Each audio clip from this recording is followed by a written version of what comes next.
आपको समझाने की कोशिश करते हैं, क्योंकि यूक्रेन के अलग अलग इलाके तहस नहस हो रहे हैं, नष्ट हो रहे हैं, मलबे में तब्दील हो रहे हैं।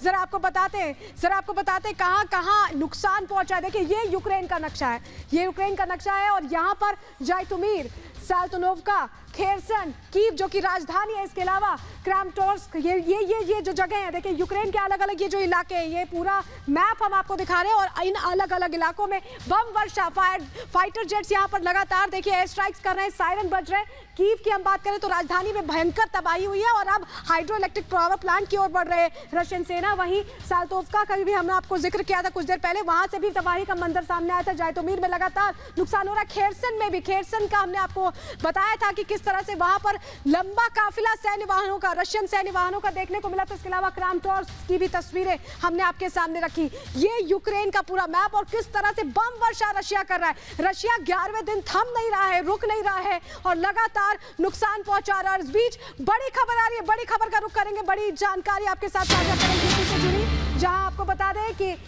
लुहांस्क में भारी तबाही देखने को मिली है। शाजिया, बेशक लुहांस्क से इस समय की बड़ी खबर मिल रही है, जहां पर तबाही ही तबाही का मंजर इस समय हमें नजर आ रहा है। रूसी हमले के बाद से आप देखिए किस तरीके से तबाही नजर आ रही है। जो बिल्डिंग्स है उनमें दरारें पड़ चुकी हैं, टूट चुकी हैं बिल्डिंग, चारों तरफ तबाही है, जमीनों में गड्ढे पड़े हुए हैं, टूटी हुई बेजार इमारतें इस समय आपको नजर आ रही हैं। और ये एक और शहर लुहांस्क की तस्वीर है। इस तरह की तस्वीरें अलग अलग शहरों से सामने आ रही है। और इस बीच हमारे साथ खास मेहमान शैलेंद्र सर लगातार जुड़े हुए हैं स्टूडियो में। शैलेंद्र सर, आज 11वां दिन हो चुका है, हालात जस के तस बने हुए हैं। 2 दौर की बात हुई लेकिन बेनतीजा रही, डेलीगेशन के बीच बातचीत थी। आपका तजुर्बा क्या कहता है, क्या भविष्य में दोनों राष्ट्रपतियों के बीच भी बात हो सकती है? 100% होगी, अदरवाइज ये लड़ाई रुक ही नहीं सकती। देखिए, जब 2 राउंड ऑफ टॉक्स हो गए हैं तो it is a good success. ये बहुत बड़ी काबिले तारीफ बात है कि चलिए पहले वाले में आप डिसाइड नहीं कर पाए, लेकिन आपने सबसे बड़ा डिसीजन क्या लिया कि हम एक बार और बात करेंगे। दूसरा वाला भी वार्ता हम कह रहे हैं फेल नहीं हो गए, उसमें भी आप एग्रीमेंट पर नहीं आ पाए। जो आपके दोनों के एजेंडा हैं उसके ऊपर आप एग्री नहीं कर रहे हैं। बट सबसे बड़ा एग्रीमेंट इंटरनेशनल डिप्लोमेसी में होता है कि हम अपनी वार्ता तीसरे राउंड में करेंगे। अल्टीमेटली इसमें कोई शक नहीं होना चाहिए कि डेलीगेशन वाली जो बात होती है उसके ऊपर मोहर जब लगती है जब दोनों प्रेसिडेंट मिलकर उसको डिक्लेयर करेंगे। सो फाइनली आप देखेंगे आज नहीं तो कल दोनों ही। सर यहाँ पर ये बहुत ज्यादा समझना जरूरी हो रहा है, जो सैन्य ठिकानों को निशाना बनाया जा रहा है।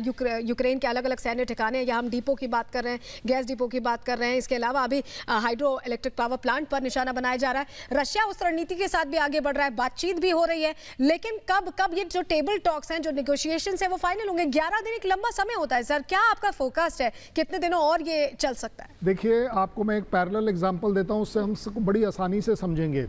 14 राउंड टॉक्स हो चुके हैं हमारे और चाइना के बीच में लद्दाख के लिए, लेकिन ये कन्फ्लिक्ट से पहले हो गए, इसलिए कन्फ्लिक्ट हुआ नहीं तो हम लोग तैयार थे कि एक कॉन्फ्लिक्ट वहाँ होने वाला है। मुझे लगता है यूक्रेन और रशिया दोनों के दोनों अगर इन्हीं बातों को इतनी सीरियसली जितना वो अब कर रहे होंगे, अगर कुछ दिन पहले कर लेते तो शायद रुक जाते। आज प्रॉब्लम क्या है? आज प्रॉब्लम यह है कि रशिया अंदर आ चुका है, 11 दिन लगा चुका है। वो जब तक उसका एजेंडा खत्म नहीं होता वो वापस नहीं मुड़ सकता, अदरवाइज आप आए क्यों थे? जहां तक यूक्रेन का सवाल है, 10 दिन बाद अगर अब आप बोलें कि मैं सरेंडर कर दूंगा, तो आपने पिछले 10 दिन जितनी भी कैजुअलिटी सफर करी, जितनी भी कैजुअलिटी इनकर करी, वो बेकार थी। अगर आपने दोनों ही एक ऐसी जगह पर पहुंच गए हैं कि जहां से रिटर्न नहीं कर सकते। दोनों रिस्पेक्टेबल आउटलेट ढूंढ रहे हैं और वो सिर्फ और सिर्फ वार्ता से होगा। ठीक है, 3rd राउंड ऑफ टॉक्स होने हैं और वो कब होंगे उस पर नजर है। लेकिन इस बीच हम ये बता दें कि जैसे कि सर कह रहे थे कि भारी नुकसान, कैजुअलिटीज लगातार हो रही हैं। इस बीच देखिए यूक्रेन जो लोग छोड़ रहे हैं उनका आंकड़ा बढ़ता जा रहा है। 12 लाख से ज्यादा लोग यूक्रेन छोड़ चुके हैं, लेकिन वो कहां जा रहे हैं, किन किन देशों में शरण ले रहे हैं, जरा ये भी दर्शकों को यहाँ समझा देते हैं। सबसे ज्यादा यहाँ से माइग्रेंट्स पोलैंड गए हैं, पोलैंड पास का देश है, और वहां पर शरण ले रहे हैं क्योंकि उनके लिए संकट का समय है। उनके देश पर आक्रमण हो चुका है और लगातार फायरिंग हो रही है, स्ट्राइक्स हो रही, नुकसान पहुंच रहा है। पोलैंड में सबसे ज्यादा लोगों ने शरण लिया, उसके बाद हंगरी में लोग शरण लेते नजर आ रहे हैं। जो परिवार हैं यहाँ के लोगों के, वो उन्हें हंगरी भेज रहे हैं क्योंकि एकदम सीमावर्ती राज्य है, देश है, और वहां पर उन्हें सुरक्षित ठिकाना मिल सकता है। इसके अलावा मोल्डोवा में भी लोग यहाँ पर शरण ले रहे हैं। ये वो देश है जहां पर यूक्रेनियंस 12 लाख से ज्यादा कहा जा रहा है यूक्रेनियंस यूक्रेन छोड़ चुके हैं, और ये वो देश है जहां पर वो शरण लेते नजर आ रहे हैं। इसके अलावा भी आपको बता दें रशिया भी लोग जा रहे हैं क्योंकि एक इलाका जो है वो जुड़ा हुआ है रशिया के साथ, भी एक बॉर्डर एरिया जुड़ा हुआ है वहां पर। हालांकि रशिया में कम लोग शरण ले रहे हैं क्योंकि रशिया ही हमले कर रहा है यूक्रेन पर। इसके अलावा रोमानिया में भी लोग लगातार शरण लेते नजर आ रहे हैं। इसके अलावा बेलारूस जहां से सैन्य हमले कर रहा है रशिया, वहां पर भी कुछ तादाद के लोगों ने यहां पर शरण ली है। इसके अलावा स्लोवाकिया वो शहर है, वो देश है जहां पर लोग रह रहे हैं। तो ये वो तमाम जगह है जहां पर लगातार यूक्रेनियन शरण ले रहे हैं और लगातार इस खबर पर महा कवरेज हमारी जारी है। महायुद्ध से जुड़ा